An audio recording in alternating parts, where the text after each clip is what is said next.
তার যে পরিমাণ ব্যর্থতা, তাতে নির্বাচনে এখন পর্যন্ত আমরা এমন কোনো বিশ্রী ঘটনা শুনি নাই যেটা নির্বাচনের জন্য মানে খুব সিরিয়াসলি আমরা পাইনি। আমরা ইতিমধ্যে 486টা বিশৃঙ্খলার ঘটনা পেয়েছি।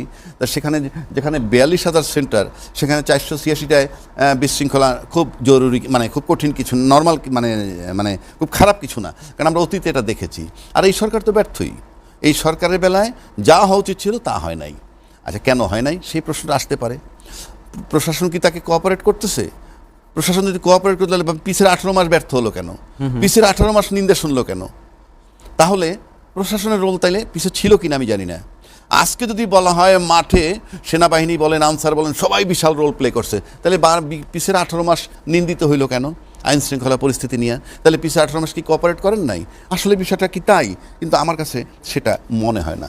আমার কাছে মনে হয় অন্য একটা জায়গায়। সেটা হলো এই যে যারা বিশৃঙ্খলা করার ক্ষমতা রাখে, আপনি মনে করেন প্রশাসন বলতে যা বোঝায় সেটা ফ্যাসিজমের পক্ষের, কারণ 16 বছর তারাই ছিল। ইভেন আমরা নানান জায়গায় শুনেছি আব্দুল মোমেন ফরেন মিনিস্টার, উনি 8 মাস পরে দেশ থেকে পালায়ে গেছেন, বলছেন আমি প্রশাসনের সহযোগিতায় বেরিয়ে গেছি। তার মানে ফ্যাসিজমের সাথে প্রশাসনের একটা সম্পর্ক আছে। তাহলে নির্বাচনটা কেন এখন পর্যন্ত আপনি শান্তিপূর্ণ দেখছেন? তাহলে প্রশাসন হয়তো বিবেচনায় নিছে যে সামনে নির্বাচিত হয়ে যারাই আসবে তারা হয়তো প্রশাসনের জন্য হার্মফুল হবে না। প্রশাসনের জন্য হার্মফুল হবে না বললে আপনার কাছে প্রশ্ন আসতে পারে, প্রশাসনের জন্য হার্মফুল হবে কেন? প্রশাসনের জন্য হার্মফুল শেখ হাসিনা ছিল না। আপনারা দেখছেন, মনে হইতো যে শেখ হাসিনা যতদিন ক্ষমতায় ছিল, যে প্রশাসনের 16-17 লক্ষ লোক, এদেরকে মনে হইতো জনগণ, আর আমরা যারা জনগণ ছিলাম তারা ছিল শাসিত হওয়ার জন্য। আপনি যেটি বলতে চাচ্ছেন সেটি নিশ্চয়ই এরকম যে জনমাধ্যম প্রশাসন না গড়ে সরকার বান্ধব প্রশাসন, সরকার মাধ্যম, হ্যাঁ, তো প্রশাসন। তা এই প্রশাসন ভাবতেছে যে সামনে নির্বাচনে যারা আসবে তারা হয়তো প্রশাসন বান্ধব সরকার হবে, এক। সে কারণে তারা স্থির। 2, আপনি আসেন আর একটা জায়গায়, আমরা বরাবরই শুনে আসছি যে ইঞ্জিনিয়ারিং করে নির্বাচনের 2টা ধাপ, একটা হলো কারচুপি, একটা হলো ইঞ্জিনিয়ারিং। কারচুপিটা করে দলীয় নেতাকর্মীরা, ওই সিল সাপ্পর মারা, ব্যালট পেপার পুশ করা ইত্যাদি। আর ইঞ্জিনিয়ারিংটা করে প্রশাসন। আমরা হাসিনার বেলায় শুনছি ইঞ্জিনিয়ারিংয়ের মাধ্যমে বিজয় লাভ করা। ইঞ্জিনিয়ারিং করে কিনা আমার কাছে জানা নাই, আমার কাছে তথ্য নাই, কিন্তু আমরা এগুলো, আপনি তো পরিচিত এই শব্দগুলোর সাথে। তো সেই ইঞ্জিনিয়ারিং বিষয়টা যেহেতু প্রশাসন থেকে করা হয়, আমরা সেটা জানি না। তবে আপনার এই চ্যানেলের মাধ্যমে আমি বলবো যে বাংলাদেশ গত 16টা বছর নির্মমভাবে সাফার করেছে, এবং এই যে নির্মমভাবে সাফার করেছে জনগণগুলো, এখানে আয়নাঘর, এই আয়নাঘরে যে লোকগুলো ছিল বাংলাদেশের জনগণের অংশ। এখানে বিডিআর হত্যা হয়েছে, 57 জন সেনা অফিসার হত্যা হয়েছে, সেটা বাংলাদেশের জনগণ। শাপলা চত্বরে হত্যা হয়েছে, বাংলাদেশের জনগণ। এই যে জায়গাগুলা, তা সত্ত্বেও ইঞ্জিনিয়ারিংয়ের নির্বাচন হয়েছে। তাদেরকে আমি অনুরোধ করব, দেশটাকে একটা জায়গায় যেতে দেন। ভোটাভুটি যাই হোক, আমরা ফলাফল মেনে নিব, সবাই মেনে নিবে, কিন্তু ইঞ্জিনিয়ারিংয়ের দিকটায় যায়েন না। আপনাদের কাছে বিশেষ অনুরোধ, আপনারা যদি শুধু মনে করেন আপনাদের চামড়া বাঁচানোর জন্য, আপনারা ভালো থাকার জন্য সরকার একটা ইঞ্জিনিয়ারিং করে নেবেন, আর শুধু আপনারা ভালো থাকবেন আর আমরা নির্যাতিত হব, মেহরবানি করে এটা করবেন না। 1, 2, শুধু তাই না, প্রজাতন্ত্রের কর্মকর্তা কর্মচারী যারা আছেন, তাদের স্ত্রী পুত্র আছেন, তারা কিন্তু ভালো থাকেন, তাদের কোনো সমস্যা হয় না। তাদের কাছে আমি অনুরোধ করব যে আপনারা আপনাদের স্বামী কিংবা সন্তান যারা, তার পিতাকে মেহরবানি করজোরে বলবেন, ওরা আমাদের ভাই, ওরা আমাদের চাচা, ওরা আমাদের দেশের লোক। সুতরাং তোমরা ইঞ্জিনিয়ারিং করে কাউকে ক্ষমতায় আইনো না, দেশটাকে একটু ভালোবাসো। এবং এইটা আমি আপনার মাধ্যমে জানাচ্ছি। আপনি যেটি বলছেন সেটি আসলে মানুষের নীতিগত পরিবর্তন, একটা মানুষের, আমি ওই জন্য বলছি আপনারা এখন চেঞ্জ হন। আর কত 16টা বছর আপনারা ইঞ্জিনিয়ারিং করে সরকারকে টিকিয়ে রাখছেন, সুতরাং সামনে এটা কইরেন না। কারণ আপনি যদি কল্পনা করেন 14 সন্তানের মধ্যে আপনার একটা সন্তান মারা গেলে আপনার কেমন লাগতো, আপনার মেয়ের চোখ একটা নষ্ট হয়ে গেছে যাকে বিয়ে দিতে পারবেন না, আপনার কেমন লাগতো। আমি শুধু আজকে এইখানে এই একটা বার্তাই দিতে চাই, ওই বিশেষ করে কর্মকর্তাদের স্ত্রী পুত্র কন্যাগণের কাছে আমার দাবি, আপনারা আপনাদের পিতাকে বা স্বামীকে বলবেন যে আল্লাহর দোহাই লাগে তোমরা ইঞ্জিনিয়ারিং কইরো না। ইঞ্জিনিয়ারিং মেরিটস কি? ইঞ্জিনিয়ারিং মেরিটস আর ডিমেরিটস বলি। ইঞ্জিনিয়ারিং মেরিটস হইল আমলারা ভালো থাকবেন 17 লক্ষ, আর ডিমেরিটস হইল এই আমলারা, মানে এই যদি ইঞ্জিনিয়ারিং করে যাকে ক্ষমতায় নিবে, ক্ষমতায় যাওয়ার পর তাকে টিকিয়ে রাখা একটা প্রশ্ন আসে। টিকিয়ে রাখতে গেলে যদি রাজনৈতিক আন্দোলন আসে, তখন তাকে দমানো হয়। দমায় কেন? তার সার্ভাইভালের জন্য। ওই সরকার থাকলে তার সুবিধা, মেহরবানি করে সেই জায়গাটায় যায়েন না। ইঞ্জিনিয়ারিং করে একটা সরকারে আনবেন, এবং তাকে টিকিয়ে রাখার জন্য দেশবাসীর প্রতি নির্যাতন করবেন, এখান থেকে দয়া করে সরে আসেন। ফলাফল যাই হোক, ভোট যে বেশি পাবে তারা সরকার গঠন করবে। আর যারা রাজনৈতিক দল তাদেরকেও বলছি, আপনারা এই চিন্তা করেন না, ইঞ্জিনিয়ারিংয়ের চিন্তা ভাবনা আপনাদের ভিতরে। আপনার বক্তব্য শুনে আসলে আমার ব্যাপারটা এরকম মনে হচ্ছে যে বাংলাদেশবাসী জুলাই আগস্টের যে অভ্যুত্থান, সেই অভ্যুত্থান থেকে নতুন একটি বাংলাদেশের যে স্বপ্ন দেখেছিল, সেই স্বপ্ন বাস্তবায়নের সারথি হিসেবে ডক্টর মোহাম্মদ ইউনূস এসে অন্তর্বর্তী সরকারের প্রধান হয়েছেন এবং তিনিও প্রায় 2.25 বছরের মতো সময় পার করেছেন। এই 2.25 বছরে আসলে সাধারণ মানুষের যে বক্তব্য, সেটার সাথে আপনার অনেকটাই মিলে যায় যে এখানে একটা ব্যর্থতার পরিমাণটা বেশি আসে এবং আজকের যে জন আকাঙ্ক্ষাপূর্ণ ভোট, সেটি সারা দিনের যে চিত্র আমরা দেখেছি। তাহলে কি আমরা গণ অভ্যুত্থান, এমনকি এই যে অন্তর্বর্তীকালীন সরকারের রাজনৈতিক যে সংস্কৃতি এবং পরিবর্তনের যে প্রচেষ্টা, ঐক্যমতের যে চেষ্টা, সবকিছু কি তাহলে ব্যর্থতায় পরিণত হয়েছে? আমি আপাতত দৃষ্টিতে অ্যাট এ গ্ল্যান্স যদি বলেন, আমার কাছে তাই মনে হয়। কিন্তু আপনি দেখেন, ভোটের ভিতর থেকে কথায় কথায় রাজনীতিবিদরা বলে জনগণ ভোটের জন্য অস্থির। আমি বারবার বলি, কোনো রাজনৈতিক দলের ব্যক্তিগতভাবে টোটাল জনগণকে ক্যাশ করার রাইট নাই। আপনাকে বলতে হবে আমার দলের সম্পৃক্ত যে জনগণ, যে দলের নেতা যখন বলবেন নির্বাচন চাই, কিভাবে জনগণ, কোন জনগণ? আমার দলের সাথে সম্পৃক্ত যে জনগণ, তারা নির্বাচন চায়। আপনি 100 ভাগ লোকের ওপিনিয়ন দিতে পারেন না। এটাকে বলা হয় রাজনীতির নামে ব্ল্যাকমেইলিং। আমি কেন বলছি, জনগণ যদি সবাই জন আকাঙ্ক্ষায় যদি নির্বাচন হইতো, 12টা পর্যন্ত 32% লোকের ভোট কেন? উপচে পড়া ভিড় তো 80% ভোট কাস্ট হয়ে যাওয়ার কথা। তারপরে আপনি নির্বাচন এখনও আপডেট দিচ্ছেন না, সামথিং রং। কেন এত গ্যাপ হবে? আমরা তো টাইম টু টাইম দেখবো ইনক্রিজ হইতেছে। হ্যাঁ, 12টার সময় 32, 13টার সময় 40, মানে 1টার সময় 40, 2টার সময় 60। এইভাবে তো আমাদের দেখার কথা ছিল। তার মানে কি? Absolutely there is a doubt. আমরা যদি এরপর চট করে শুনি 80%, প্রশ্নটা থেকে যাবে। সেজন্য আমি বলছি, মেহেরবানি করে ইঞ্জিনিয়ারিংয়ের রাস্তায় কেউ যায়েন না। খালি চোখের সামনে কল্পনা করবেন, যে 1400 মারা গেছে তার ভিতরে যে আপনার একটা সন্তান থাকতো কেমন লাগতো, যে মেয়েটা তার চোখ হারায় জীবনের জন্য পঙ্গু হয়ে গেছে, যে তার স্বামীর ঘর দেখবে না, সেটা যদি আপনার কন্যা হইতে, এই বিবেকটা আপনার একটু পরিবর্তন করেন। আল্লাহর দোহাই, আপনারা ভয় পায়েন না, আপনাদের ভয়ের কিছু নাই। আপনারা যদি ইঞ্জিনিয়ারিং করেন, আল্লাহর তরফ থেকে আবার জাস্টিস আসবে। শেখ হাসিনা কিন্তু পারে নাই থাকতে, এটা মাথায় রাখবেন। দেশটাকে আর আপনারা যে কারণে করেন, যে আমরা গ্লোবাল ভিলেজের একটা অংশ, আমরা আমাদের জিও পলিটিক্স আছে, কিচ্ছু না। জনগণ সাথে রাখে আমরা বুঝাবো। আমরা প্রতিবেশীর সাথে অত্যন্ত মধুর সম্পর্ক কীভাবে রাখতে হয় সেটা আমরা দেখব। প্রতিবেশীরা আমরা বুঝাবো, সবাই মিলে বুঝাবো। না বোঝার কিছু নাই। প্রতিবেশীর সাথে আমার রক্তচক্ষু দেখানোরও প্রয়োজন নাই, তার সাথে আমার মর্যাদার লড়াই করার দরকার নাই। দুটো দেশ আমরা থাকবো একসাথে। কারণ আমরা কথায় কথায় প্রতিবেশীর বিষয়টা আমি বারবার আনি। আমি ব্যক্তিগতভাবে বলি, এই প্রতিবেশী এমন কিছু না, এই প্রতিবেশী ম্যানেজেবল। প্রতিবেশীর সাথে ভালো সম্পর্ক রাখা কঠিন কিছু না। আর আপনি যদি জনবিচ্ছিন্ন হয়ে প্রতিবেশীর সাথে সম্পর্ক রাখতে চান, আপনার পরিণতি কিন্তু এই যে পতিত সরকার তার মতো হবে। বাংলাদেশে ওই রকম একটা শক্তিশালী নেত্রী আসে নাই, যার সমস্ত প্রশাসন যার পকেটের মধ্যে ছিল। পকেট তো বলবো না, যেহেতু নেত্রী ছিলেন, তার ভ্যানিটি ব্যাগের মধ্যে ছিল। তা সত্ত্বেও কিন্তু আপনাকে কঠিনভাবে পালাইতে হয়েছে, সেটা মাথায় রাখবেন। আমি শেষে আবারও বলছি, ইঞ্জিনিয়ারিং যারা করেন, তো করেন কি না জানি না, যদি করার প্ল্যান করে থাকেন, মেহেরবানি করে আপনারা এটা করবেন না। এবং পরিবারের প্রতি আমার আবেদন, আপনারা তাদেরকে বুঝান, তাহলে আমরা একটা জায়গায় যেতে পারি। কেননা আপনি যদি লক্ষ্য করে দেখেন কি বার্তা দেয়, মাত্র 32% যদি কাস্ট হয়, তাহলে এখনও তো বার্তা দেয় জনগণ কি তাহলে নির্বাচন চায় না? আপনি তো বারবার জনগণের কথা বলেন। এত জনগণের কথা বললে 12টা পর্যন্ত 32% কেন যাবে? উপচে পড়া ভিড় হবে। খালি আমরা তর্কের খাতিরে বলি 60% হইলেই যথেষ্ট। কেন? কারণটা কি? আপনি ভাবেন না কেন যে 80%, 90%, 100% যাবে? ভাবি না কেন আমরা? এটা হলো আপনারা ক্যাশ করার জন্য। হ্যাঁ, এত পার্সেন্ট হইলে আমরা রাজনীতিবিদরা টিকে গেলাম। এই থিওরিটা চেঞ্জ করে দেখুন আবেহানা রাজ্জাকী, আমরা যখন একজন অর্থনীতিবিদের সাথে কথা বলেছি, তিনি জানিয়েছেন যে বর্তমান সরকারের যে অর্থনৈতিক স্বাবলম্বিতা এবং বৈদেশিক বিনিয়োগ আনার যে প্রক্রিয়া, সেটি আসলে বাংলাদেশের জন্য পর্যাপ্ত নয় বা সামর্থ্যবান নয়। আমরা যখন আইনশৃঙ্খলা বিশ্লেষকের সাথে বা নিরাপত্তা বিশ্লেষকের সাথে কথা বলেছি, তারা জানিয়েছে ইন্টারিম গভর্নমেন্টের যে সামর্থ্য, তা এই দেশের মানুষকে সুরক্ষিত রাখার মতো উপযুক্ত নয়।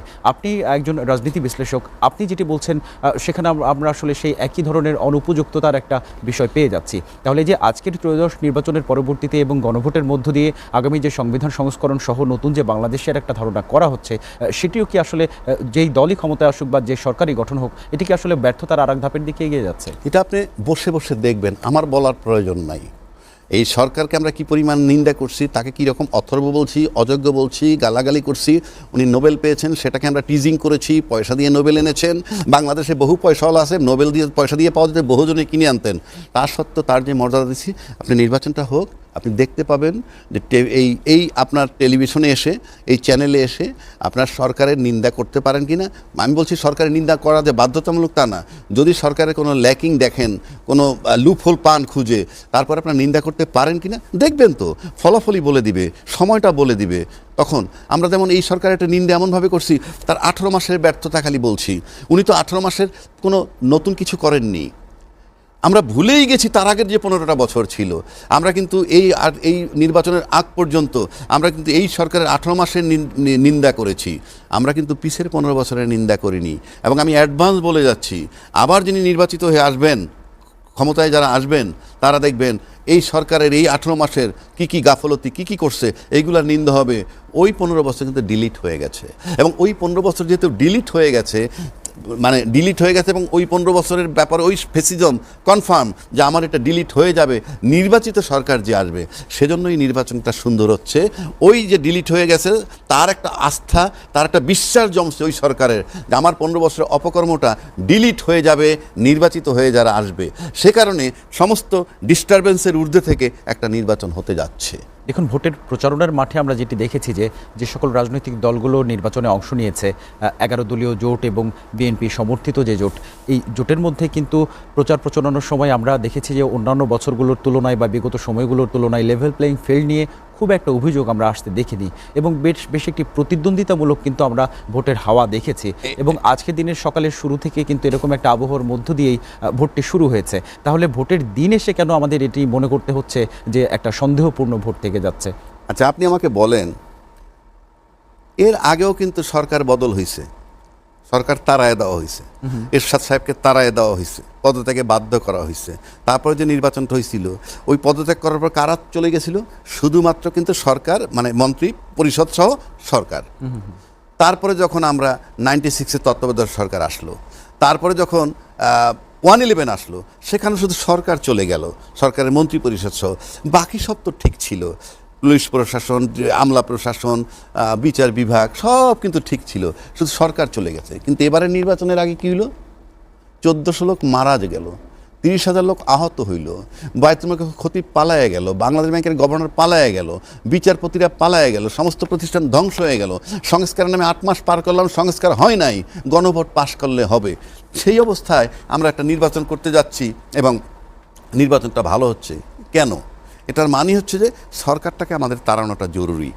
সরকারটাকে তাড়ানোর জন্য যারা ঐক্যমত্য হইছেন তারা হইল বাংলাদেশের মনে করেন নিয়ন্ত্রক। এই নিয়ন্ত্রক আসলে কারা হতে পারে? আপনি এই নিয়ন্ত্রক যদি বলেন যে আগের সরকার ছিল প্রশাসনের সরকার, তাহলে এই সরকার প্রশাসনের সরকার হয় নাই। তাহলে কি জনগণের সরকার হয়েছে? জনগণের সরকার হয়েছে বলে 32% লোক মাত্র ভোট দিয়েছে, বাকিরা কোথায়? তাহলে সরকারটা মূলত কাদের? কথা তো সেখানেই। সেই প্রশ্নটি আপনার কাছে আমি রেখেছি। তাহলে কি হচ্ছে যে রাজনীতিবিদরা যে বলেন 100 ভাগ তো রিপ্রেজেন্ট করেন না, মাত্র 32%। এর ভিতরে কিন্তু দলীয় ভোটও আছে, দলের ভোট তো দলকে দিবেই, দলের ভোট তো দলকে দিবেই। তাহলে আপনি দেখেন, দলের ভোট যদি বলেন, আমরা জানি বিএনপির 35% আছে, অতীত রেকর্ড। ঠিক আছে, জামাতের আছে 7-8%, বাড়ছে 10%, 45। তারপরে ধরেন অন্যান্য যত দল আছে সবাই মিলে যদি আরও 10% দিই, তাহলে 55। সেই 55% ভোটও তো কাস্ট হয়নি, 55% ভোটও তো কাস্ট হয়নি 12টা পর্যন্ত। কেন হয়নি? এটা কি অন্তর্বর্তীকালীন সরকারের? এটার মানে হচ্ছে আমরা এই ফলাফল, মানে এই এখন পর্যন্ত কাস্টিংয়ের কথা বলছি, এতে বলে দেয় যে অনীহা, ভোটে যাচ্ছি না, ভোট দিতে যায় নাই।